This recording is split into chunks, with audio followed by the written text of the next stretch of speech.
اعوذ باللہ من الشیطان الرجیم بسم اللہ الرحمن الرحیم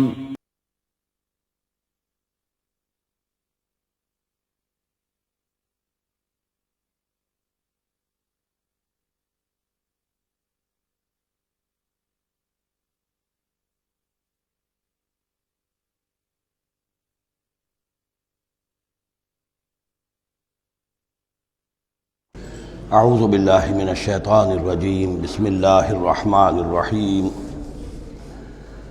وما قدر اللہ حق قدرہ اذ قالوا ما انزل اللہ علی بشر من شیء قل من انزل الکتاب الذی جاء به موسیٰ نورا وہدی للناس تجعلونہ قراطیس تبدونها وتخفون کثیرا وعلمتم ما لم تعلموا انتم ولا آباؤکم قل اللہ ثم ذرهم في خوضهم يلعبون وهذا كتاب أنزلناه مبارك مصدق الذي بين يديه ولتنذر القرى ومن حولها والذين يؤمنون بالآخرة يؤمنون به وهم على صلاتهم يحافظون صدق اللہ العظیم۔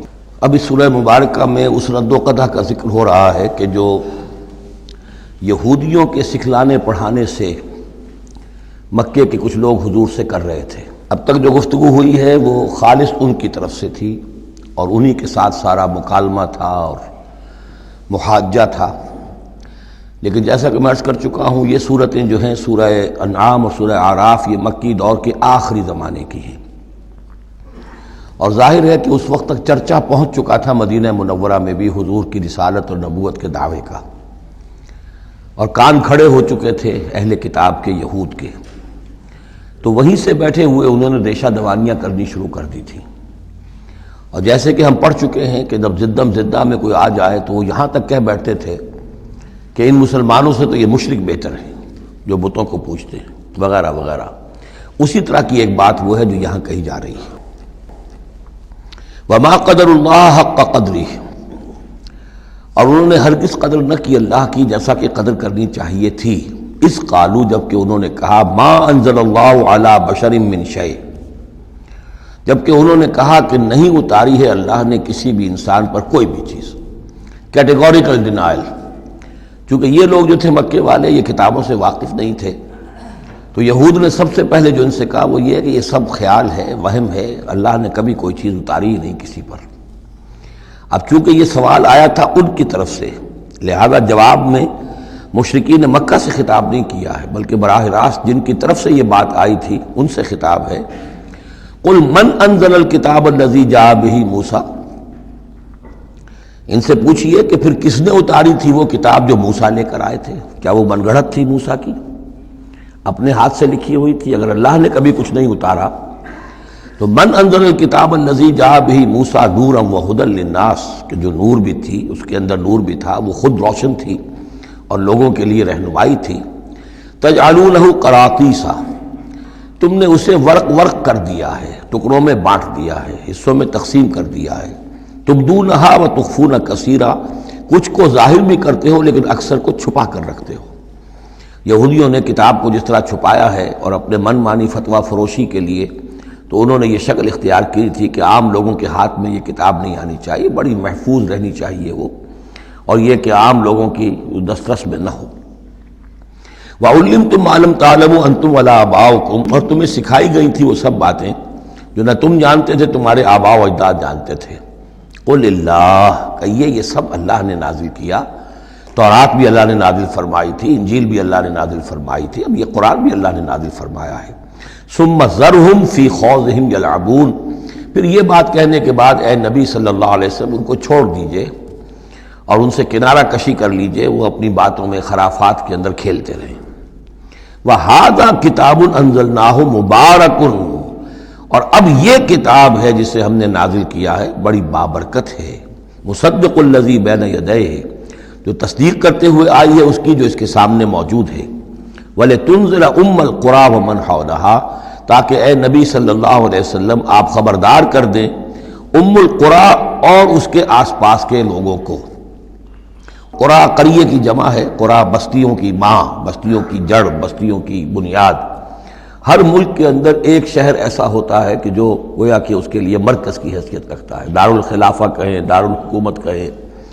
تو اگرچہ عرب میں کوئی حکومت نہیں تھی، مرکزی حکومت، لیکن یہ کہ عرب میں، جزیرہ نما عرب میں مکہ مکرمہ کو ام القریٰ کی حیثیت حاصل تھی۔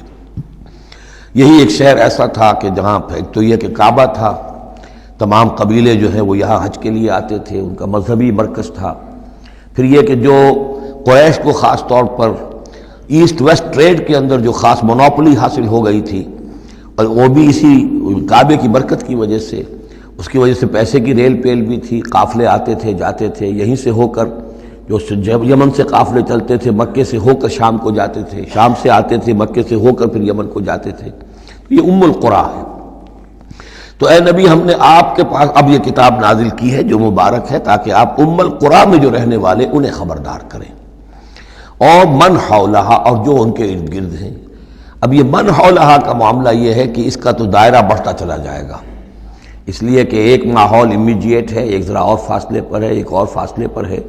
اور ویسے یہ ہے کہ دنیا کا نقشہ اگر ہم دیکھیں کہ جو بھی پرانے بر اعظم تین تھے، ایشیا، یورپ اور افریقہ، باقی یہ کہ امریکہ بھی بہت دیر کے بعد جا کر جو دریافت ہوا ہے، آسٹریلیا اور انٹارکٹیکا جو ہیں، تو یہ اصل میں ناف معلوم ہوتی ہے ان تین بر اعظموں کی۔ تینوں بر اعظم جہاں پر جڑ رہے ہوتے ہیں، تقریباً یہ علاقہ ہے جسے ہم مڈل ایسٹ کہتے ہیں۔ یہ مڈل ایسٹ تو اس کے لیے مس نومر ہے، صحیح لفظ نہیں ہے، لیکن یہ ضرور ہے کہ یہ نقطہ اتصال ہے جہاں یورپ مل رہا ہے، ایشیا مل رہا ہے، افریقہ مل رہا ہے، اور اس جنکشن پر یہ جزیرہ نما عرب واقع ہے۔ لہذا یہ اس اعتبار سے پوری دنیا کے لیے بھی ایک مرکز کی حیثیت رکھتا ہے۔ تو من حولہا میں پھیلتے چلے جائیں گے تو پورا قرہ ارضی بھی آ جائے گا۔ والذین یؤمنون بالآخرۃ یؤمنون بہ، اور وہ لوگ جو آخرت پر ایمان رکھتے ہیں، یعنی یہ کہ ان لوگوں میں سے بھی، مشرکین میں سے بھی، ایک تو وہ جو سرے سے منکر ہیں بعث بعد الموت کے، لیکن جن کے ذہن میں کچھ بھی تصور ہے کہ نہیں ہے، اب یہ اٹھنا ہے، جواب دہی ہے، تو پھر یہ ہے کہ وہ اس پر ایمان لے آئیں گے۔ وہم علی صلاتہم یحافظون، اور وہ اپنی نمازوں کی حفاظت کرنے والے ہیں۔ اس میں اشارہ ہو رہا ہے کہ لوگ ایمان لے آئے ہیں، آخر مکے ہی میں سے تھے نا تمام صحابہ کرام مہاجرین۔ ومن اظلم ممن افترى علی اللہ کذبا، اس سے بڑھ کر ظالم کون ہوگا جس نے اللہ پر کوئی بات گھڑ کر منسوب کر دی، نمبر ایک۔ اور نمبر دو، او قال اوحی الی ولم یوحى الی شیء، اسی طرح اس شخص سے بڑھ کر ظالم کون ہوگا جو یہ کہے کہ مجھ پر وحی کی گئی ہے جبکہ اس پر کوئی وحی نہ کی گئی ہو۔ یعنی یہ دونوں باتیں برابر کے گناہ ہیں شناعت کے اعتبار سے، اللہ کی طرف کوئی شے منسوب کر دینا یا یہ کہنا کہ مجھ پر کوئی شے وحی کی گئی ہے، یہ دونوں باتیں برابر کی ہیں۔ تو ذرا سوچو کہ جو محمد صلی اللہ علیہ وسلم تمہارے سامنے موجود ہیں، کیا ان کی سیرت و کردار کی کوئی مناسبت ہے؟ ان کی زندگی کے اندر کوئی اور پہلو تم دیکھتے ہو ایسا کہ جو اتنے بڑے بڑے گناہوں کے ارتکاب کی بھی ان سے توقع رکھتے ہو؟ وَمَنْ قَالَ سَأُنزِلُ مِثْلَ مَا أَنزَلَ اللَّهُ، ایک اور تیسری بات ہے، جو یہ کہے کہ میں بھی اتار سکتا ہوں جیسا کہ اللہ نے اتارا ہے، حالانکہ اس کا جیسا کہ قرآن مجید میں بار بار چیلنج آیا ہے، لیکن یہ کہ اس کا مقابلہ کسی نے نہیں کیا، پھر بھی یہ کہ زبان میں یہ الفاظ کہہ دینے کی حد تک کسی نے بکواس کر دی ہوگی۔ وَلَوْ تَرَىٰ إِذِ الظَّالِمُونَ فِي غَمَرَاتِ الْمَوْتِ، اور کاش کہ تم دیکھ سکتے جبکہ یہ ظالم موت کی سختیوں میں ہوں گے، نزع کے عالم میں ہوں گے، وَالْمَلَائِكَةُ بَاسِطُو أَيْدِيهِمْ، اور فرشتے اپنے ہاتھ آگے بڑھا رہے ہوں گے، اخرجوا انفسکم، نکالو اپنی جانیں، الیوم تجزون عذاب الہون بما کنتم تقولون علی اللہ غیر الحق، آج تمہیں نہایت اہانت آمیز سزا دی جائے گی، عذاب دیا جائے گا بسبب اس کے جو تم کہتے رہے تھے اللہ کی طرف منسوب کر کے ناحق باتیں، وَكُنْتُمْ عَنْ آيَاتِهِ تَسْتَكْبِرُونَ، اور تم اللہ تعالیٰ کی آیات سے استکبار کر کے اعراض کرتے رہے تھے۔ وَلَقَدْ جِئْتُمُونَا فُرَادًا، اور پھر قیامت کے دن کہا جائے گا آ گئے ہو ہمارے پاس اکیلے اکیلے، کوئی تمہارے ساتھ لاؤ لشکر نہیں، کوئی تمہارے ساتھ ساز و سامان نہیں، تمہارے وہ خدم و حشم نہیں، کوئی تمہارے حمایتی نہیں، کوئی جماعت و جمعیت نہیں، کیونکہ یہ بات آگے بھی کہی گئی ہے سورہ مریم میں، وَكُلُّهُمْ آتِيهِ يَوْمَ الْقِيَامَةِ فَرْدًا، قیامت کے دن ہر شخص کا جو محاسبہ انفرادی حیثیت میں ہوگا، اور ظاہر بات ہے اکیلا آدمی کھڑا ہوگا، نہ اس کے رشتہ دار ہیں، نہ ماں باپ ہیں، نہ اولاد ہیں، نہ بیوی ہے، نہ بیوی کے ساتھ اس کا شوہر ہے، اور نہ ساز و سامان ہے، خدم و حشم ہے، کچھ بھی نہیں۔ لقد جئتمونا فرادا کما خلقناکم اول مرہ، جیسے کہ ہم نے تمہیں پیدا کیا تھا پہلی مرتبہ۔ اب یہ نوٹ کیجئے، خلقناکم اول مرہ، اس کا مطلب ہے تخلیق دو مرتبہ ہوئی ہے۔ ایک تخلیق عالم ارواح میں ہوئی تھی، اس وقت بھی سب اکیلے اکیلے کھڑے تھے، نہ کوئی کسی کا باپ تھا، نہ کوئی کسی کی ماں تھی، ارواح کے مابین کوئی رشتہ داری نہیں تھی۔ یہ رشتہ داریاں تو پھر عالم خلق میں ہوئی ہیں آ کر، کہ ایک باپ اور ماں کا معاملہ ہے، پھر اولاد کا معاملہ ہے، پھر دادا اور پوتے کا معاملہ ہے۔ یہ ارواح کے مابین کوئی اس طرح کی رشتہ داری نہیں تھی۔ تو جیسے کہ ہم نے تمہیں پیدا کیا تھا پہلی مرتبہ، کہ تمام انسان وہاں موجود تھے، فرق صرف یہ ہے کہ قیامت کے دن جب ہم کھڑے ہوں گے تو ہمیں ایک جسم بھی اور دیا جائے گا، لیکن جس وقت ہم تھے اللہ تعالیٰ کے پاس اس وقت عالم ارواح میں، اور جب ہم سے عہد لیا گیا تھا الست بربکم قالوا بلی، تو مجرد ارواح تھی، اس وقت کوئی جسم نہیں تھا۔ لیکن یہ کہ وہ جو اس کے اندر مشابہت ہے کہ جیسے اس وقت بھی حضرت آدم سے لے کر ان کی نسل کے آخری انسان تک جو دنیا میں ہوگا قیامت تک، وہ سب کے سب ان کی ارواح موجود تھیں، اسی طریقے سے قیامت کے دن بھی یہ سب کے سب کھڑے ہوں گے۔ وَتَرَكْتُمْ مَا خَوَّلْنَاكُمْ، اور تم چھوڑ آئے ہو اپنے پیچھے جن چیزوں میں کہ ہم نے تمہیں لپیٹ دیا تھا۔ یہ اصل میں کیا ہے؟ میری ایک انا ہے، میری ایک روح ہے، وہ میرے جسم میں لپٹی ہوئی ہے۔ پہلا غلاف تو یہ جسم ہے، پھر اس غلاف کے اوپر کپڑوں کا غلاف ہے، کپڑوں کے اوپر پھر مکان کا غلاف ہے۔ ہم غلاف در غلاف جو ہے، ہماری جو اصل حقیقت ہے، وہ جو اصل نفس الامری ہے ہماری روح، وہ در حقیقت ان غلافوں میں لپٹی ہوئی ہے۔ تو جو بھی غلاف ہم نے تم پر چڑھا دیے تھے وہ سب چھوڑ آئے ہو، وراء ظہورکم، اپنے پیچھے۔ وما نرى معكم شفعاءكم الذين زعمتم انهم فيكم شركاء، اور ہم دیکھ نہیں رہے تمہارے ساتھ کہ تمہارے وہ سفارشی نہیں آئے جن کے بارے میں تمہیں گھمنڈ ہو گیا تھا کہ وہ تمہارے معاملے میں شریک ہیں، سفارش کریں گے، تمہیں بچا لیں گے، چھڑا لیں گے ہمارے محاسبے سے، ہماری پکڑ سے۔ لقد تقطع بینکم، اب تمہارے مابین سارے رشتے ٹوٹ چکے۔ یعنی چاہے انہوں نے حضرت مسیح کو سمجھا ہو شفاعت کرنے والا، تو مسیح بھی اعلان برات کریں گے کہ میرا تم سے کوئی تعلق نہیں ہے، میں کوئی تمہاری شفاعت نہیں کر سکتا۔ کسی نے شیخ عبد القادر جیلانی کو سمجھا ہو تو وہ بھی اعلان برات کریں گے۔ باقی موہوم جو ہے لات عزا منات، وہ کس بلا کا نام ہے یہ تو ہم جانتے ہی نہیں، لیکن جن کو اولیاء اللہ کو، انبیاء کو یا ملائکہ کو اگر سمجھا گیا تھا تو وہ بھی قد تقطع بینہم، وہ سارے رشتے جو ہیں وہ کٹ جائیں گے۔ قد تقطع بینکم وضل عنکم ما کنتم تزعمون، اور اب سب ہوا ہو گئی ہیں، وہ چیزیں گم ہو گئی ہیں، تم سے جاتی رہیں جن کا کہ تم زوم کیا کرتے تھے، جن کے سہارے پر تم حرام خوریاں کر رہے تھے۔ ان اللہ فالق الحب والنوا، یقیناً اللہ ہی ہے کہ جو دانے اور گٹھلی کو پھاڑتا ہے۔ دیکھیے عالم خلق کے اندر کیا شکل ہو رہی ہے کہ دانہ زمین میں ڈالا آپ نے، وہ پھٹتا ہے، اس میں سے دو کونپلیں سی نکلتی ہیں، یا آم کی گٹھلی ہے زمین میں دبائی ہے، گٹھلی پھٹے گی، اس میں سے دو پتے نکلیں گے۔ یہ کون کر رہا ہے؟ اگرچہ بظاہر خود بخود ہو رہا ہے، جو بھی اللہ تعالیٰ نے فزیکل اور کیمیکل چینجز کے یہاں پہ قوانین بنا دیے ہیں اس کے تحت ہو رہا ہے، لیکن کرنے والا کون ہے؟ فاعل حقیقی کون ہے؟ جیسا کہ شیخ عبد القادر جیلانی ہی کا نام آیا تھا رحمۃ اللہ علیہ، تو انہوں نے اپنے جو وصایا ہیں ان میں بڑا پیارا جملہ لکھا ہے کہ میرے بچے، اپنے بچے کے لیے وصیت لکھی تھی، اس حقیقت کو ہر وقت مستحضر رکھنا کہ لا فاعل فی الحقیقت ولا مؤثر الا اللہ، حقیقت میں مؤثر اور فاعل اللہ کے سوا کوئی نہیں۔ تاثیر ہے تو اس کی بنا پر ہے، اس کے اذن سے ہے۔ کوئی فعل کا ارادہ تم کر سکتے ہو، لیکن فعل کا بالفعل انجام پذیر ہونا یہ تمہارے اختیار میں نہیں ہے، یہ تو اللہ کے حکم سے ہوگا۔ ان اللہ فالق الحب والنوا، یقیناً اللہ ہی ہے پھاڑنے والا دانے اور گٹھلی کا۔ یخرج الحی من المیت ومخرج المیت من الحی، وہ نکالتا ہے زندہ کو مردہ میں سے، اور وہ نکالنے والا ہے مردہ کو زندہ میں سے۔ مخرج المیت من الحی ذالکم اللہ فانا توفقون، وہ ہے اللہ، لیکن تم کدھر بچلے جا رہے ہو، کدھر تم الٹے جا رہے ہو، اس اللہ کو پہچانو۔ فالق الاصباح، اب یہ فلق دوسرا بھی ہے، وہ ہے صبح کا پھاڑنے والا، رات کی سیاہی کا پردہ چاک کر کے سپیدہ سحر کو نمودار کرنے والا۔ یہ بھی خود بخود ہو رہا ہے، زمین کی گردش ہے جو بھی ہے اس کے تحت ہو رہا ہے، لیکن یہ بھی یہ نہ سمجھیں کہ یہ بھی اللہ تعالیٰ کے تصرف کے بغیر اور اس کی تدبیر کے بغیر ہے، بلکہ یہی ہوگا فالق الاصباح، صبح کی روشنی کا پھاڑنے والا۔ وجعل اللیل سکنا والشمس والقمر حسبانا، اب دیکھیے یہ ہے وہ آلاء اللہ جن کے حوالے سے اللہ کی عظمت، اللہ کی صفات، اللہ کی قدرت، ان سب چیزوں کو نمایاں کیا جا رہا ہے۔ التذکیر بآلاء اللہ۔ وجعل اللیل سکنا، اس نے بنا دیا ہے رات کو سکون کی جگہ، سکون کا وقت۔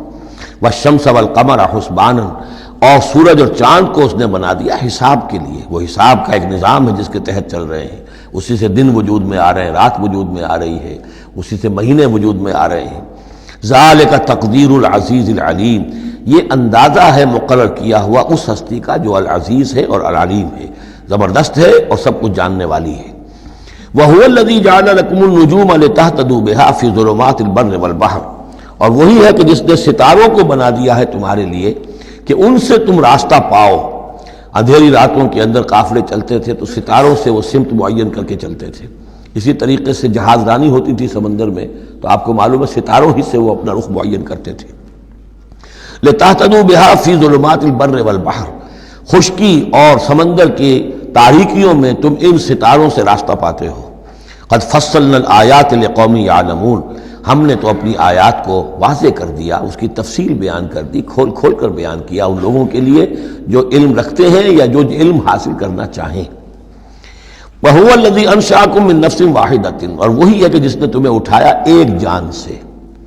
یہ سب جو ہے ظاہر بات ہے کہ ایک جان سے بنا ہے، جو بھی پوری کی پوری یہ جو نسل انسانی بنی ہے وہ ایک جان سے بنی ہے۔ اس میں یہ بھی ہو سکتا ہے کہ مراد حضرت آدم علیہ السلام ہو، اور یہ بھی ہو سکتا ہے اگر کوئی حقیقت ہے ایولیوشن تھیوری میں تو اس کو آپ ٹریس کریں اور امیبا تک لے جائیں، وہ بھی ایک جان ہے۔ اس جان سے ہی پھر مختلف ارتقائی مراحل طے کرتے ہوئے، اس میں پہلے کوئی سیکس نہیں تھا، پھر ہوتے ہوتے سیکس ظاہر ہوا، تو اسی سے خلق منہا زوجہا والی بات جو ہے، اور اس پر ڈاکٹر رفیع الدین مرحوم نے قرآن اور علم جدید جو ان کی کتاب ہے اس میں بہت عمدہ تحقیق ان کی ہے، اور مولانا امین اصغر اصلاحی صاحب نے بھی اس کی تصویر کی ہے۔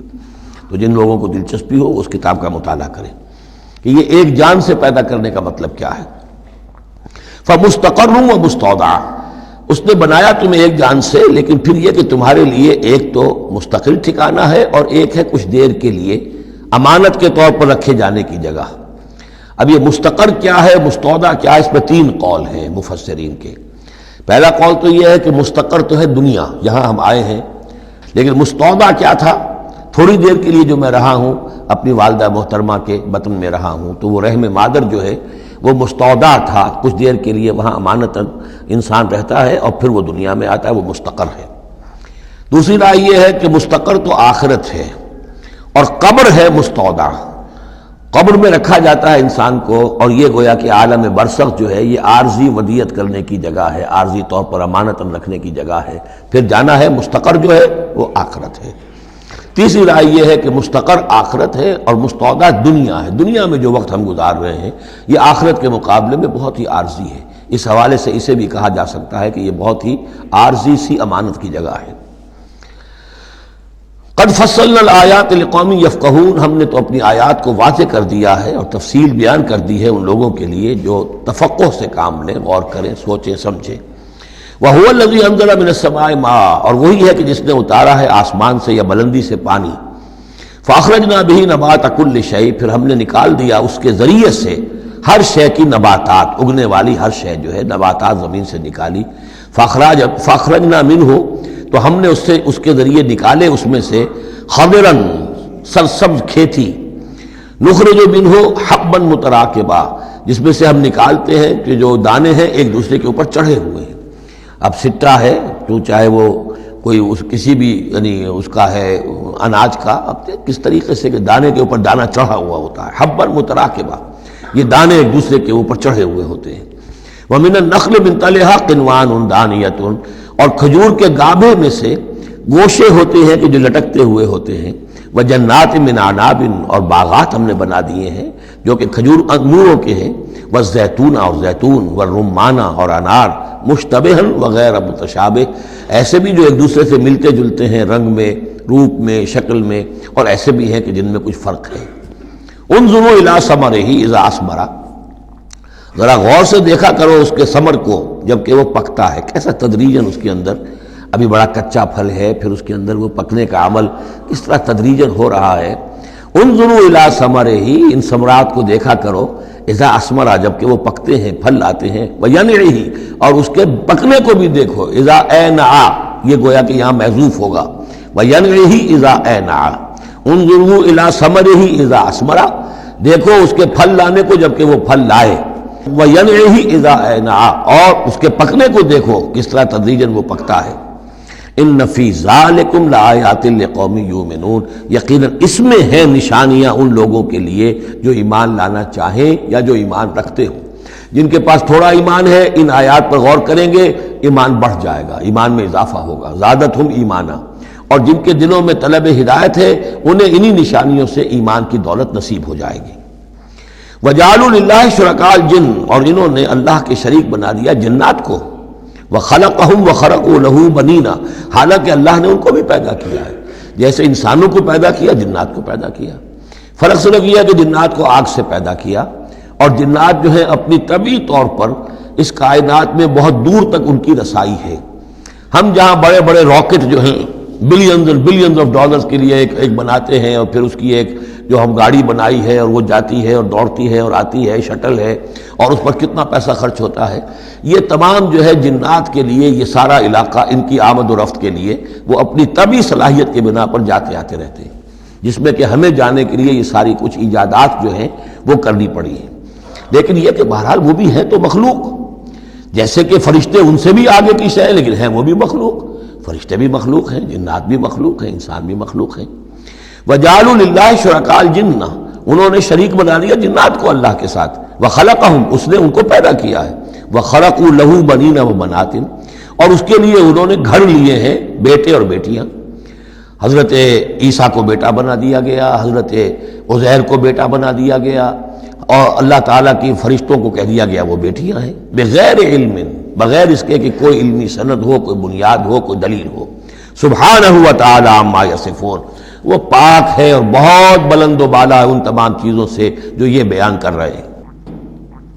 بدیع السماوات والارض، یہ لفظ آ چکا ہے سورہ بقرہ میں، کریشن ایکس نیہیلو، عدم محض سے وجود میں لانے والا، وہ ہے کہ جو آسمانوں اور زمین کو وجود میں لایا ہے عدم محض سے۔ انا یکون لہ ولد، اس کے اولاد کیسے ہو سکتی ہے، ولم تکن لہ صاحبہ، جبکہ اس کی کوئی بیوی نہیں، کوئی جورو نہیں، تو اولاد کیسے ہو جائے گی۔ وخلق کل شیء، اور اس نے تو ہر شے کو پیدا کیا ہے، ایک خالق ہے باقی سب مخلوق ہیں، وہو بکل شیء علیم، اور وہ ہر چیز کا علم رکھتا ہے، اس کی مخلوقات میں سے کوئی شے اس کی نگاہوں سے ایک لمحے کے لیے بھی اوجھل نہیں ہے۔ ذالکم اللہ ربکم، وہ ہے اللہ تمہارا رب۔ اصل میں یہ انداز سمجھ لیجئے کہ چونکہ جو یہ مشرکین مکہ اور عرب تھے وہ اللہ کو مانتے تو تھے، اصل میں اس کی صفات کمال، اس کی قدرت، اس کی عظمت، اس کے بارے میں ان کا ذہن کچھ جو ہے محدود ہو گیا تھا، ورنہ اللہ کے منکر تو وہ نہیں تھے۔ ذالکم اللہ ربکم، دیکھو جس اللہ کو تم مانتے ہو وہ ہے وہ اللہ جس کی یہ شان ہے، تم نے اس کی اصل حقیقت کو نہیں پہچانا، تم نے اس کو جو ہے بہت ہی کمزور اور ضعیف سی کوئی شخصیت سمجھا ہے کہ جس کے اوپر کوئی دباؤ ڈال کر بھی اپنی بات منوا لے گا۔ تم نے سمجھا جیسے کہ تمہاری کوئی بچی آ جائے اور تم سے کچھ چیز مانگے تو اگر تم دے سکتے ہو تو ضرور دے دیتے ہو، ایسے ہی اس کی بچیاں بھی ہیں، یہ فرشتے جو ہیں جس کی سفارش کریں گی وہ جو ہے سب کو بخش دیے جائیں گے۔ یہ تم نے اپنے اوپر جو ہے قیاس کر لیا ہے اللہ تعالیٰ کو، اس کی قدرت، اس کی عظمت، اس کا وراء الورا ہونا، اس کا بکل شیء علیم ہونا، اس کا علی کل شیء قدیر ہونا، اس کا ہر جگہ پر موجود ہونا، اس کا تم تصور نہیں کر پا رہے۔ ذالکم اللہ ربکم، وہ ہے اللہ تمہارا رب جس کو ہم اس طرح بیان کر رہے ہیں۔ لا الہ الا ہوا، اس کے سوا کوئی معبود نہیں ہے، خالق کل شیء، وہ ہر شے کا بنانے والا، پیدا کرنے والا ہے، فاعبدوہ، بس اسی کی بندگی اور پرستش کرو۔ وہو علی کل شیء وکیل، اور وہ ہر شے کا کارساز وہی ہے، کوئی تمہارے لیے کارساز نہیں۔ لا تتخذوا من دونی وکیلا، میرے سوا کسی اور کو اپنا کارساز نہ سمجھنا۔ لا تدرکہ الابصار وہو یدرک الابصار وہو اللطیف الخبیر، اسے نگاہیں نہیں پا سکتی، کیوں؟ هو اللطیف، وہ اتنا لطیف ہے، اتنا لطیف ہے، اتنا لطیف ہے کہ تمہاری نگاہیں اسے نہیں پا سکتی، نہیں دیکھ سکتی۔ لا تدرکہ الابصار وہو یدرک الابصار، وہ تمہاری نگاہوں کو پا لیتا ہے، جو اس لیے کہ وہ خبیر ہے، وہ باخبر ہے۔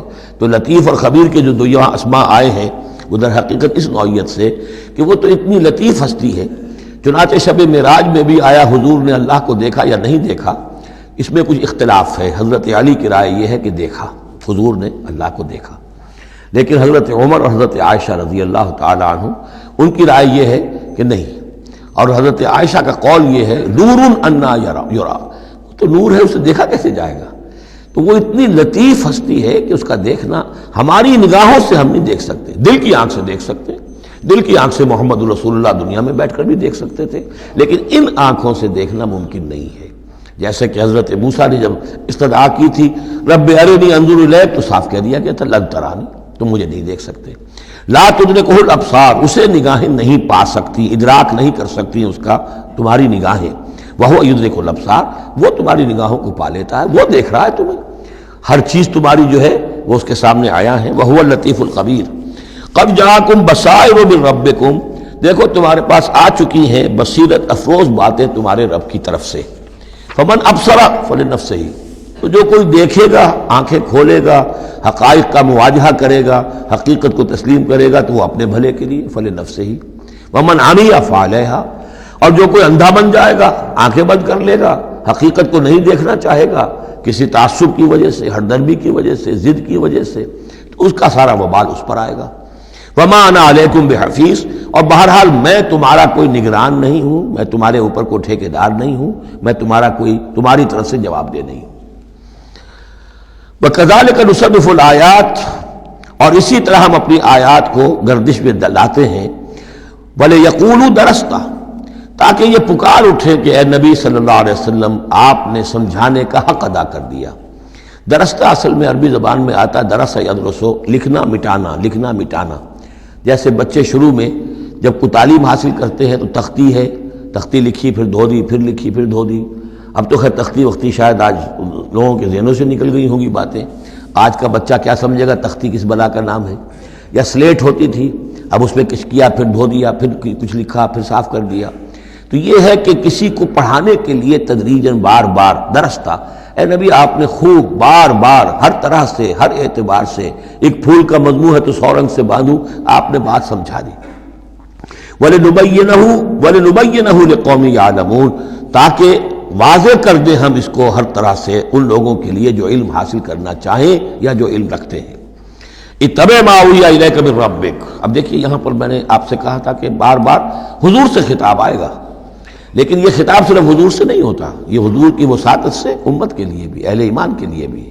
لیکن مکی صورتوں میں آپ کو 2/3 قرآن میں براہ راست خطاب مسلمانوں سے بہت کم ملے گا، شاذ۔ یہ خطاب جو ہے چونکہ جب امت کی شکل بنی ہے مسلمانوں کی، وہ تحویل قبلہ کی بات بنی، اب امت ہے۔ کذالک جعلناکم امۃ وسطا لتکونوا شہداء علی الناس ویکون الرسول علیکم شہیدا۔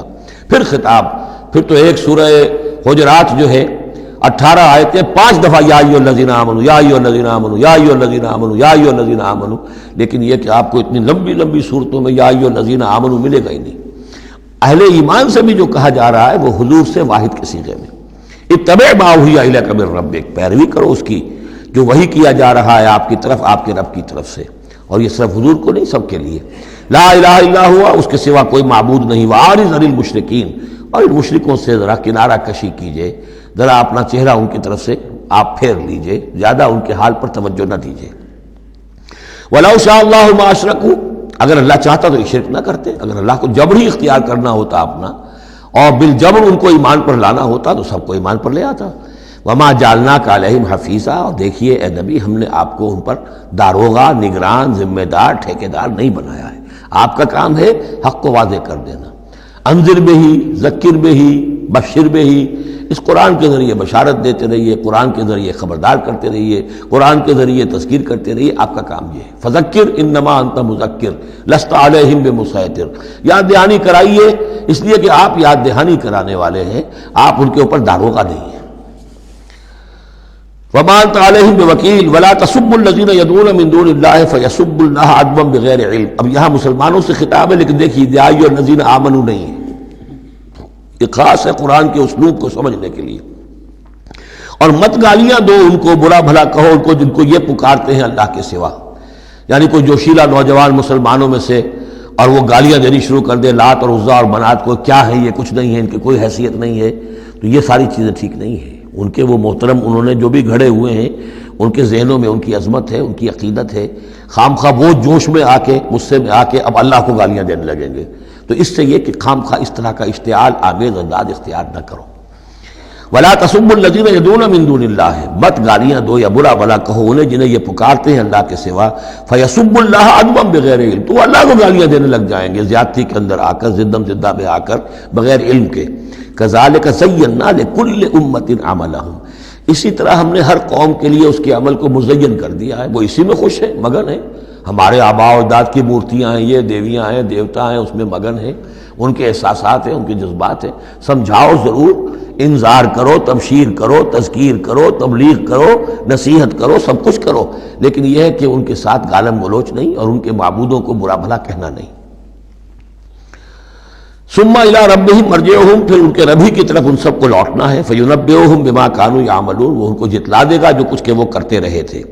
واقسموا باللہ جہد ایمانہم، اور وہ قسمیں کھا کھا کر کہتے ہیں، ابھی وہی آ گیا جو عمود ہے اس سورہ مبارکہ کا، کچھ عرصے سے اس کچھ رکوعوں سے اس کا تذکرہ نہیں آیا تھا، اب پھر بڑے شد و بد کے ساتھ وہی بات، دکھاؤ ہمیں معجزہ، دکھاؤ ہم ایمان لے آئیں گے۔ کیوں نہیں دکھاتے معجزہ؟ نبوت کا دعویٰ ہے، رسالت کا دعویٰ ہے، عام دعویٰ تو نہیں کر رہے ہو تم، کیوں نہیں کوئی معجزہ دکھاتے؟ جب خود کہتے ہو کہ موسیٰ نے دکھائے، عیسیٰ نے دکھائے، فلاں نے دکھائے، قوم سمود کو دکھا دیا گیا معجزہ، تو آخر کیا قیامت آ گئی؟ ہمیں کیوں نہیں معجزہ دکھاتے؟ وَأَقْسَمُوا بِاللَّهِ جَهْدَ أَيْمَانِهِمْ، اور اپنے عوام پر اثر ڈالنے کے لیے قسم، خدا کی قسم ہے محمد ہم ایمان لے آئیں گے، آپ دکھائیے تو صحیح ایک دفعہ معجزہ، کیا بگڑتا تھا ان کا قسمیں کھانے میں؟ اقسموا باللہ جہد ایمانہم، وہ اللہ کی قسمیں کھا رہے ہیں اپنی پوری قوت کے ساتھ، شد و مد کے ساتھ، لئن جاءتہم آیۃ لیؤمنن بہا، اگر آیت آ جائے، نشانی آ جائے، معجزہ دکھا دیا جائے، وہ لازماً ایمان لے آئیں گے۔ قل انما الآیات عند اللہ، کہہ دیجئے نشانیاں تو سب اللہ کے اختیار میں، میرے اختیار میں نہیں، اللہ کا فیصلہ وہ نہیں دکھانا چاہتا۔ اب اس میں جو اثر پڑ سکتا تھا اہل ایمان پر، اس کا جواب ہے آگے، وما یشعرکم، اے مسلمانوں تمہیں کیا پتا ہے، انہا اذا جاءت لا یؤمنون، جب وہ نشانی آ جائے گی تب بھی یہ نہیں مانیں گے، لیکن ان کی مہلت ختم ہو جائے گی، پھر وہ عذاب فوری طور پر آ جائے گا۔ ابھی در حقیقت اس میں خیر ہے، اس میں بھلائی ہے، اسی میں ان کے لیے اپنے اوپر سختی جھیل لو، اپنے اوپر جو بھی اس وقت تنگی آ گئی ہے، ضیق ہے، اس کو برداشت کرو، لیکن یہ کہ یہ چیز ان کے قوم کے حق میں، لوگوں کے حق میں مفید نہیں ہوگی۔ اور اب جو آیت آئی ہے وہ بہت ہی اہم ہے، وَنُقَلِّبُ أَفْئِدَتَهُمْ وَأَبْصَارَهُمْ كَمَا لَمْ يُؤْمِنُوا بِهِ أَوَّلَ مَرَّةٍ، ہم ان کے دلوں کو الٹ دیں گے، ان کی نگاہوں کو الٹ دیں گے، اس لیے کہ وہ ایمان نہیں لائے تھے پہلی مرتبہ۔ دیکھیے یہ قاعدہ قانون اب اچھی طرح سمجھ لیجئے جو سورہ بقرہ کے شروع ہی میں آ گیا تھا پہلے رکوع میں۔ انسان کا معاملہ یہ ہے کہ اللہ تعالیٰ نے اسے جو صلاحیتیں دی ہیں، اگر وہ اس کو استعمال کرے گا تو اس صلاحیت میں اضافہ ہوتا ہے۔ آپ علم جو ہے لوگوں کو سکھائیں گے، آپ کے علم میں اضافہ ہوگا۔ آپ آنکھ کا استعمال کریں گے، آنکھ کی بصارت برقرار رہے گی۔ پٹی باندھ دیجیے آنکھ پر، 2-4 مہینے تک پٹی بندھی رہے، بصارت زائل ہو جائے گی۔ اس جوڑ کا کام ہے کہ یہ چلے، حرکت کرے، اس کے اوپر آپ پلاسٹر لگا دیجیے، کئی مہینے لگا رہے، اس کی حرکت ختم ہو جائے گی، لاک ہو جائے گی۔ جو صلاحیت اللہ نے دی ہے اس کا استعمال نہیں ہوگا تو وہ ہوتے ہوتے وہ صلاحیت پھر زائل ہو جاتی ہے، ضائع ہو جاتی ہے، سلب ہو جاتی ہے۔ ایک باطنی صلاحیت ہے حق کو پہچاننے کی، میرے اندر وہ صلاحیت ہے، مجھ پہ حق منکشف ہوا اور میرے دل نے گواہی دی حق ہے، میں نے اس کو دیکھنے سے انکار کر دیا، نہیں مانوں گا میں، ضد کی وجہ سے، تعصب کی وجہ سے، ہٹ درمی کی وجہ سے۔ اب اس کے بعد دوبارہ پھر کہیں وہ حق کی ایک چنگاری سی روشن ہوئی، اب اس کا اثر آپ پر کم ہوگا، اس کے اثرات جو ہیں وہ کم ہوں گے، ہوتے ہوتے وہ شکل ہو جائے گی کہ اب سرے سے وہ حق کے پہچاننے کی صلاحیت ہی ختم ہو جائے گی۔ اس کو کہا ہے ختم اللہ علی قلوبہم وعلی سمعہم وعلی ابصارہم غشاوہ، اللہ نے مہر کر دی ہے ان کے دلوں پر اور ان کی سماعت پر اور ان کی آنکھوں کے آگے پردے ڈال دیے، اس لیے کہ اب مہر ہو گئی، جس کو انگریزی میں ہم کہتے ہیں پوائنٹ آف نو ریٹرن، اب اس انتہا کو پہنچ چکے ہو تم کہ یہاں سے واپسی کا کوئی امکان نہیں۔ ہر معاملے میں کوئی ایک وقت ہوتا ہے کہ ابھی آپ واپس جا سکتے ہیں، کوئی پسپائی کوئی اختیار کر سکتے ہیں، کوئی واپس جا سکتے ہیں، کوئی شرافت کے ساتھ کہیں جو ہے وہ آپ ریٹریکٹ کر سکتے ہیں اپنے سٹیپس کو، ایک حد کے بعد پھر ممکن نہیں ہوتا۔ اسی کو یہاں کہا ہے کہ چونکہ جب پہلی مرتبہ حق ان پر منکشف ہو گیا، اللہ نے حجت قائم کر دی، حق منکشف ہو گیا، پہچان لیا ان کے دل نے، ان کی روح نے کہ بصیرت باطنی نے کہ یہ حق ہے، تو فوراً مان لیتے تو خیریت تھی۔ چونکہ انہوں نے نہیں مانا تو اب تو ہم ان کے دلوں کو الٹ دیں گے، 100 معجزے بھی دیکھ لیں گے تو یہ ایمان نہیں لائیں گے۔ وَنُقَلِّبُ أَفْئِدَتَهُمْ وَأَبْصَارَهُمْ، ہم الٹ دیں گے ان کے دلوں کو بھی، ان کی نگاہوں کو بھی، کما لم یؤمنوا بہ اول مرہ، جیسے کہ وہ ایمان نہیں لائے تھے پہلی مرتبہ۔ وَنَذَرُهُمْ فِي طُغْيَانِهِمْ يَعْمَهُونَ، ان کو چھوڑ دیں گے اپنی سرکشی کے اندر بڑھتے چلے جائیں۔ یہی وہ لفظ آ گیا جو شروع میں سورہ بقرہ کے آ چکا ہے، باطنی اندھاپا جو ہے، ایک ہے عین میم یہ آنکھوں کا اندھا ہو جانا، ایک ہے عین میم ہے دل کا اندھا ہو جانا۔ ہم چھوڑ دیں گے یہ باطنی جو ان کی ذہنی، نفسیاتی اور اخلاقی جو ان کی گمراہیاں ہیں اور جو اندھیارے ہیں ان میں بھٹکتے ہوئے چھوڑ دیں گے۔ وَلَوْ أَنَّنَا نَزَّلْنَا إِلَيْهِمُ الْمَلَائِكَةَ، اب پھر خطاب ہو رہا ہے، اگر ہم ان کے اوپر فرشتے اتار دیتے، یعنی ان کو جو یہ کہہ رہے ہیں کہ فرشتہ آیا، ہم فرشتوں کی فوجیں اتار سکتے ہیں، دکھا سکتے ہیں کہ فرشتہ آسمان سے اتر رہا ہے۔ وَكَلَّمَهُمُ الْمَوْتَى، اور خواہ ان سے موت مردہ جو ہے قبروں سے نکل کر بات کرتے ہیں۔ وَحَشَرْنَا عَلَيْهِمْ كُلَّ شَيْءٍ قُبُلًا، اور ہر چیز ہم لا کر ان کے سامنے رو کر دیتے، جمع کر دیتے۔ مَا كَانُوا لِيُؤْمِنُوا إِلَّا أَن يَشَاءَ اللَّهُ، تب بھی یہ نہیں ہے ایمان لانے والے الا یہ کہ اللہ چاہے۔ تو اللہ چاہے اور کسی کے اندر اس کی اگر طلب ہے تو اللہ تعالیٰ ان معجزوں کے بغیر بھی لوگوں کی آنکھیں کھول رہا ہے۔ جو ایمان لائے ہیں وہ معجزے دیکھ کر تو نہیں لائے، وہ طالب حق تھے، انہیں حق جو ہے مل گیا۔ وَلَٰكِنَّ أَكْثَرَهُمْ يَجْهَلُونَ، لیکن ان کی اکثریت جو ہے وہ جاہلوں پر مشتمل ہے، اور جاہل سے مراد جذباتی لوگ جو عقل سے کام نہیں لیتے بلکہ اپنے جذبات کے اندر کے اعلی کار بن جاتے ہیں۔ اگلی آیت جو ہے یہ بھی بہت اہم ہے، ایک فلسفہ دین کے اعتبار سے، بلکہ فلسفہ تحریک، دعوت و تحریک کے اعتبار سے بہت اہم ہے۔ وَكَذَلِكَ جَعَلْنَا لِكُلِّ نَبِيٍّ عَدُوًّا شَيَاطِينَ الْإِنسِ وَالْجِنِّ، اور اسی طرح ہم نے ہر نبی کے دشمن بنا دیے انسانوں اور جنوں میں سے شیطان، ہم نے بنا دیے۔ سوچئے، غور کیجئے، نبی کے لیے تو مدد چاہیے تھی، کیوں شیطان اٹھا دیا اللہ نے ان کے خلاف؟ اس کا فلسفہ بیان ہو رہا ہے۔ اگر کشاکش حق و باطل نہ ہو تو تمیز کیسے ہوگی کون واقعی حق پرست ہے اور کون ایسا ہی، کون واقعی محبت کرتا ہے اللہ سے اور کون دودھ پینے والا مجنوں ہے، وہ نام کا ہی صرف محبت کر رہا اور ایمان کیسے پتہ چلتا؟ یہ تو آزمائش کے لیے ہے دنیا بنائی گئی ہے۔ اگر شر کا وجود ہی نہ ہو، خیر ہی خیر ہو، تو آزمائش کہاں ہوگی؟ لہذا ایک تو ہم کرتے ہیں خود، تندی باد مخالف سے نہ گھبرا ہے عقاب، یہ تو چلتی ہے تجھے اونچا اڑانے کے لیے۔ یہ تو تمہارے لیے چیلنج ہے، اہل ایمان کے لیے چیلنج ہے۔ ان کے مرتبے اونچے ہوتے ہیں، جو جتنا سفر کر رہا ہے، جو جتنی استقامت دکھا رہا ہے، جو جتنا ایثار کر رہا ہے، اتنے ہی تو اس کے رتبے بلند ہوں گے، ورنہ کیسے حفظ مراتب ہوگا؟ کیسے معلوم گا ہوز ہو کس کا کیا مقام ہے؟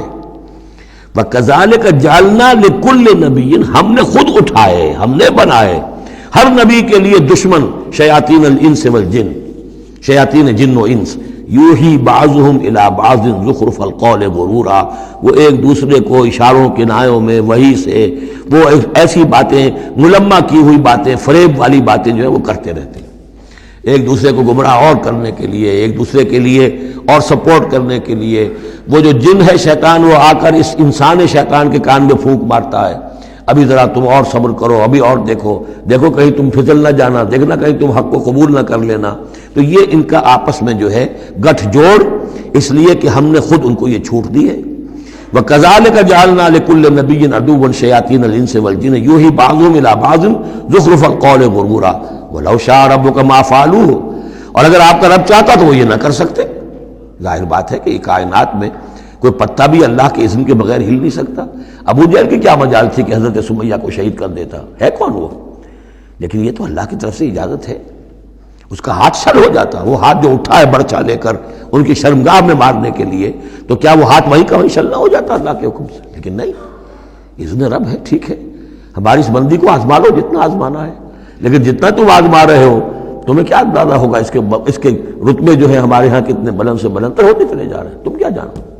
یا لیت قومی یعلمون بما غفر لی ربی وجعلنی من المکرمین، کاش میری قوم کو معلوم ہو جائے، میری بیوی رو رہی ہوگی، میرے بچے رو رہے ہوں گے کہ ہمارا باپ جو ہے وہ شہید کر دیا گیا، کاش وہ جان سکتے کہ مجھے میرے رب نے کیا میرا اعزاز فرمایا ہے، میں یہاں کس عیش و آرام میں ہوں۔ ان کے رونے کا کیا سوال، وہ خوشیاں مناتے۔ تو یہ صورتحال ہے۔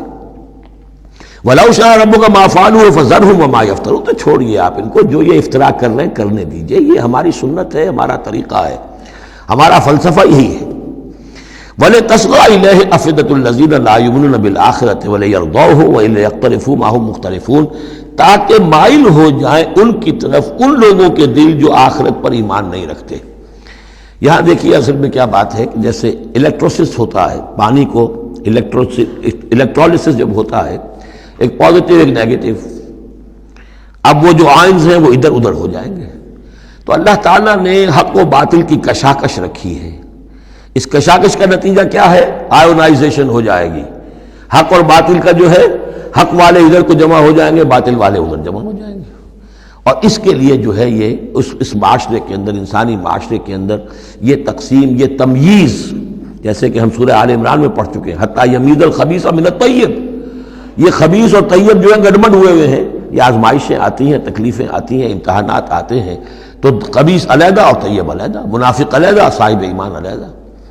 تو فرمایا لِتَصْغَىٰ إِلَيْهِ أَفْئِدَةُ الَّذِينَ لَا يُؤْمِنُونَ بِالْآخِرَةِ، تاکہ اس کی طرف، ان شیاطین جن و انس کی جو باتیں ہیں پھیلائی ہوئی، ان کی طرف متوجہ ہو جائیں، مائل ہو جائیں ان لوگوں کے دل جو آخرت پر ایمان نہیں رکھتے، وَلِيَرْضَوْهُ، اور تاکہ وہ اس کو پسند بھی کریں، اور پھر وہ جو بھی اپنے برے اعمال کا جو انبار جمع کرنا چاہتے ہیں جمع کر لیں، وَلِيَقْتَرِفُوا مَا هُمْ مُقْتَرِفُونَ۔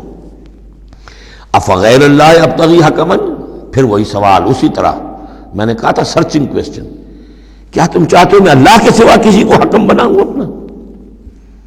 اب پس منظر میں وہ ہے کہ اللہ کو مانتے تھے، تم کیا چاہتے ہو؟ جسے تم مانتے ہو میں نے تو اس کو اپنا رب بنایا ہے، بس باقی جو تم نے گھر لیے ہیں اس کے لیے کوئی سند ہو تو پیش کر لو، تو میں کسی اور کو ماننے کو تیار نہیں۔ ایک جگہ آیا ہے قُلْ إِنْ كَانَ لِلرَّحْمَٰنِ وَلَدٌ فَأَنَا أَوَّلُ الْعَابِدِينَ، اگر اللہ کا کوئی بیٹا ہوتا سب سے پہلے میں پوجتا اس کو۔ جب میں اللہ کو پوجتا ہوں، اس کی پرستش کرتا ہوں، تو اللہ کے بیٹا ہوتا تو میں کیوں نہ پوجتا اس کو؟ نہیں اللہ کا بیٹا۔ یہ ہے در حقیقت قرآن مجید کا انداز سمجھانے کا، بڑا فطری، اس میں منطق کم اور جذبات سے اپیل ہے، درون بینی، انٹراسپیکشن کی طرف دعوت ہے۔ اپنے دل میں جھانکو، ذرا غور کرو، اپنے گریبان میں منہ ڈالو، سوچو، غور کرو، تمہیں خود یہ حقیقتیں جو ہے نظر آ جائیں گی۔ افغیر اللہ ابتغی حکما، تو کیا میں اللہ کے سوا کسی اور کو اپنا منصف اور حکم بنا لوں؟ وَهُوَ الَّذِي أَنزَلَ إِلَيْكُمُ الْكِتَابَ مُفَصَّلًا، جبکہ وہ تو وہ ہے کہ جس نے تمہاری طرف ایک بڑی مفصل کتاب نازل کر دی ہے، کتنی واضح کتاب نازل کر دی ہے۔ وَالَّذِينَ آتَيْنَاهُمُ الْكِتَابَ يَعْلَمُونَ أَنَّهُ مُنَزَّلٌ مِّن رَّبِّكَ، اور جنہیں ہم نے کتاب دی تھی پہلے وہ جانتے ہیں، دلوں میں جانتے ہیں، زبان سے مانے یا نہ مانے، کہ یہ منزل ہے، یہ نازل کی گئی ہے من ربک، آپ کے رب کی طرف سے اے نبی، بالحق، حق کے ساتھ، فلا تکونن من الممترین، تو ہرگز نہ ہو جانا شک کرنے والوں میں۔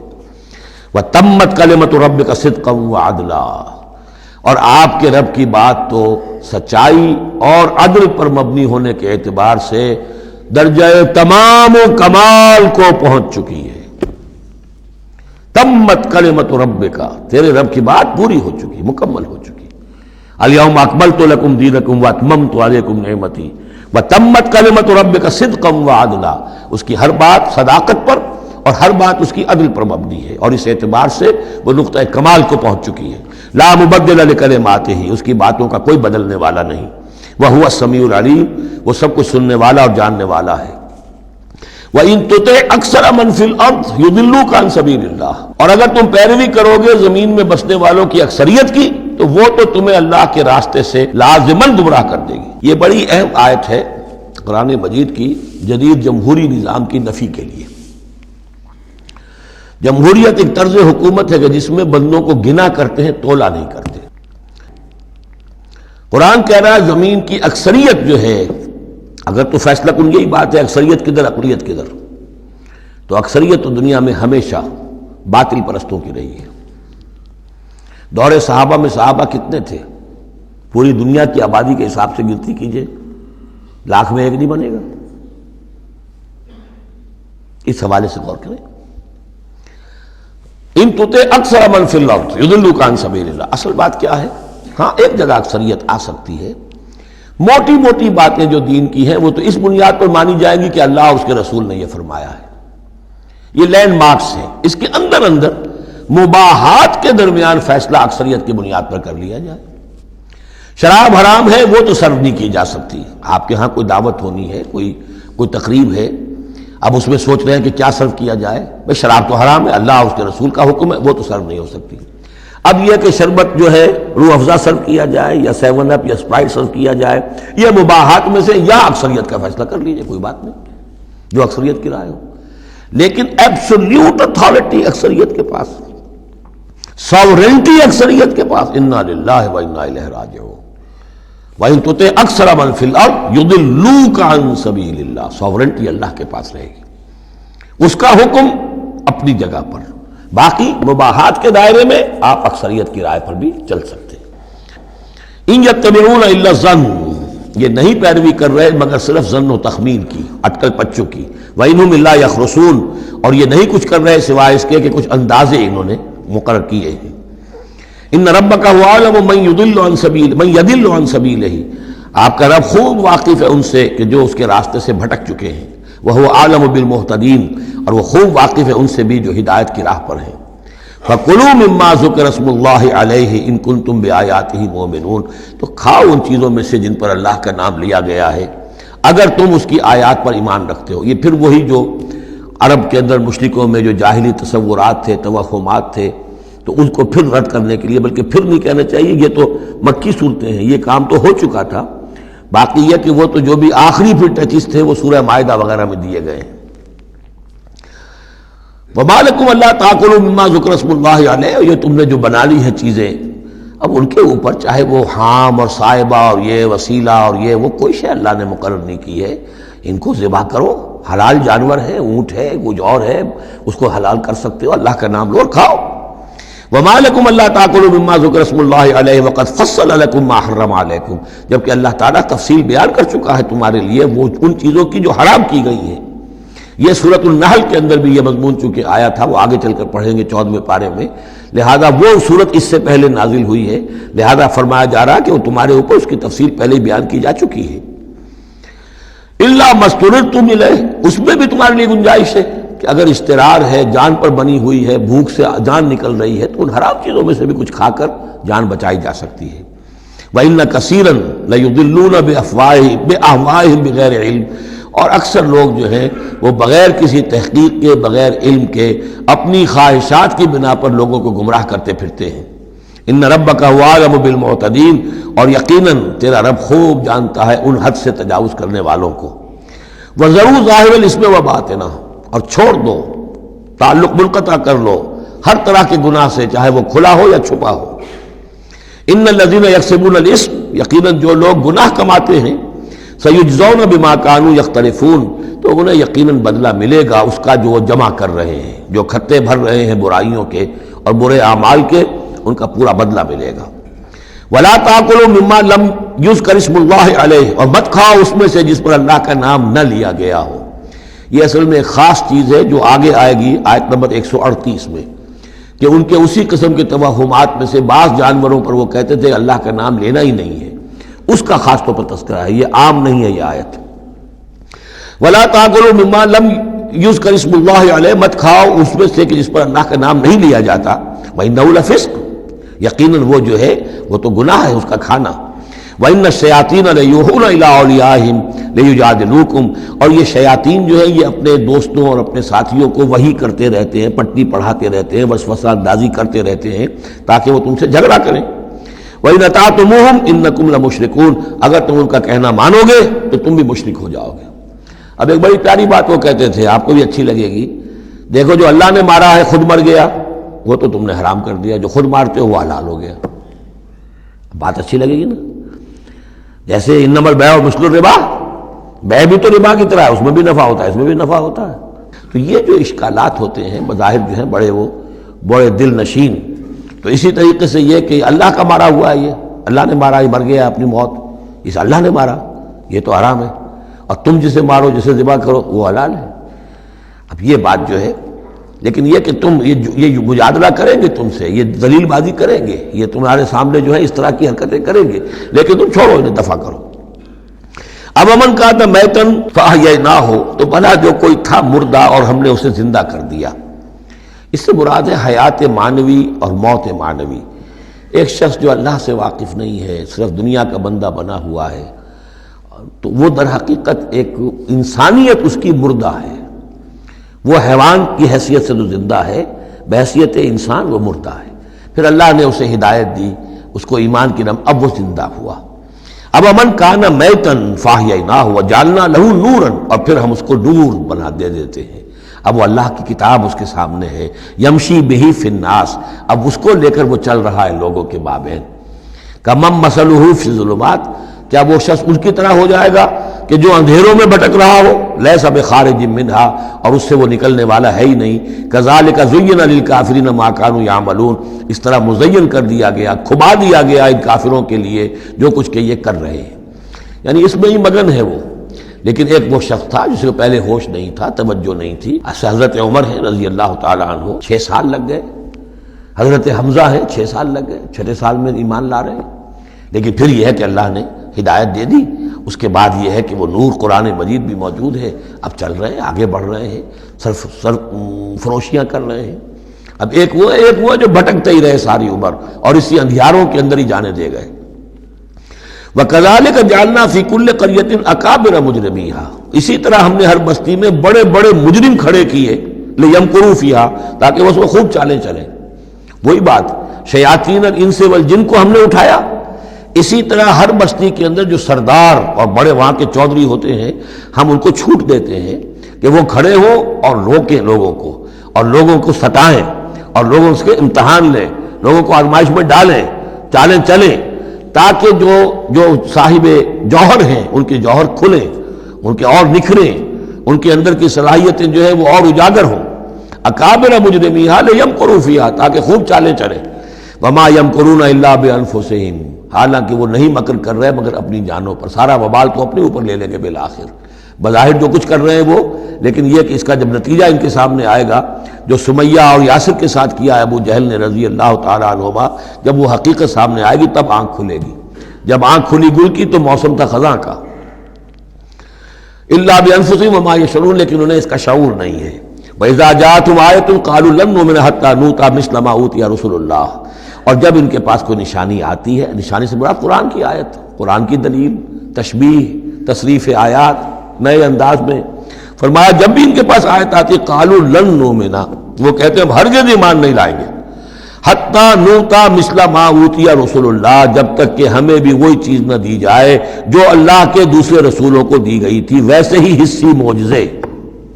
اللہ عالم حیث یجعل رسالتہ، اللہ تعالیٰ زیادہ واقف ہے اس سے کہ وہ اپنی رسالت کے لیے کیا جگہ، کیا محل، کیا مقام معین کرے۔ اللہ تعالیٰ نے اس وقت ان کے لیے یہی رکھا، وہ بھی اللہ کی حکمت کے تحت تھا۔ اور اب جب کہ نوع انسانی شعور کے اعتبار سے بلوغ کی عمر کو پہنچ چکی ہے، بچہ چھوٹا ہوتا ہے کھیلنے کے لیے کھلونے دیے جاتے ہیں، لیکن ذرا بڑا ہو جائے تو اسے کھلونے نہیں دیے جاتے، اب اسے حکمت سکھائی جاتی ہے، عقل سکھائی جاتی ہے، شعور سکھایا جاتا ہے، تمیز سکھائی جاتی ہے۔ تو وہ نوع انسانی کا دور طفولیت تھا، اس میں ابھی ان کا فہم، ان کی عقل، ان کے شعور، ابھی ان کی جو ہے بلوغت کو نہیں پہنچی تھی یہ شعور کی چیزیں، لہذا ان کے لیے وہ کھلونے بھی تھے، حصی معجزات بھی تھے۔ اب انسان بحیثیت مجموعی نوع انسانی جو ہے عقلی بلوغ کو اور شعور کے بلوغ کو پہنچ چکی ہے، لہذا اب وہ چیزیں نہیں دکھائی جائیں گی۔ اللہ عالم حیث یجعل رسالتہ سیصیب الذین اجرموا صغار عند اللہ، ان قریب پہنچے گی ان مجرموں کو، ان گناہ گاروں کو بہت ہی ذلت اللہ کے ہاں، وعذاب شدید بما کانوا یمکرون، اور سخت سزا اور عذاب ان کی ان تاری چال بازیوں کے، طفیل کے جو وہ کر رہے ہیں۔ فمن یرید اللہ ان یہدیہ یشرح صدرہ للاسلام، تو اللہ تعالیٰ جس کے لیے بھی چاہتا ہے کہ اس کو ہدایت کے دروازے اس کے لیے کھول دے، اس کے سینے کو اسلام کے لیے کھول دیتا ہے۔ یہ ایک بڑی معنوی حقیقت ہے، اس پہ غور کیجئے گا۔ شرح صدر، الم نشرح لک صدرک، یہ جو حضور کے لیے خاص طور پر شرح صدر جو ہے اللہ تعالیٰ نے ایک بہت بڑے احسان کے طور پر بیان فرمایا، الم نشرح لک صدرک، اس شرح صدر کی ہر مسلمان کو دعا کرنی چاہیے۔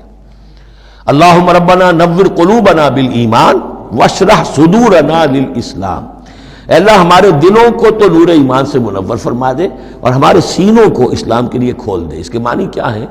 اللہ ہمارے اندر وہ باطنی بصیرت پیدا کر دے کہ اسلام کی ہر چیز ہمیں ٹھیک نظر آئے، ہاں یہی تو ٹھیک ہے، یہی تو ہونا چاہیے، منطقی ہے، معقول ہے، کہیں چیز اپرائے گی نہیں۔ انسان کی فطرت جو ہے اتنی مطابقت محسوس کرے گا انسان کہ دیکھنا تقریر کی لذت کہ جو اس نے کہا میں نے یہ جانا کہ گویا یہی میرے دل میں تھا، اس لیے کہ اس کا اپنا سینہ جو ہے اللہ تعالیٰ نے اسلام کے لیے کھول دیا ہے۔